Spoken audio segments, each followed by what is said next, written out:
நவரச நாய்ங்கிற பேரே வந்து கமலஹாசனுக்கு தான் ஆப்டான ஒரு பேர். நவரசங்களையும் ஆட்டி தூள் பண்ணக்கூடியவர். பட் அதற்கு மீறி கார்த்திக் அந்த டைட்டில் கிடைச்சதுன்னா அவர் எந்த அளவுக்கு ஸ்கோர் பண்ணியிருப்பாருன்னு பாருங்க. அவர் மாதிரிலாம் ஒரு ஆர்டிஸ்ட், லவபிள் மேன், அந்த பர்சன் நல்ல, அதாவது குழந்தைத்தனமான அந்த குணமுள்ள கொண்டவர். பேசுறதே பார்த்தீங்கன்னா மெல்ட் ஆயிடுவாங்க அவர் கூட. அப்படியே ஒரு கேரக்டர். ஸோ அவரோட நான் 2 படம் ஒர்க் பண்ணியிருக்கேன். பொன்னுமணி, நந்தவனத்தேர் 2 படமே டைட்டிலே பேர் வரும், வெங்கடேஷ்னு வரும். ஸோ அவரோட பழகினவங்களுக்கு தான் தெரியும் அவருடைய லவ் எந்த அளவுக்கு இருக்குன்னு.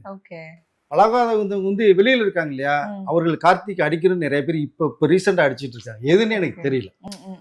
பட் அருமையான ஒரு மனிதர்.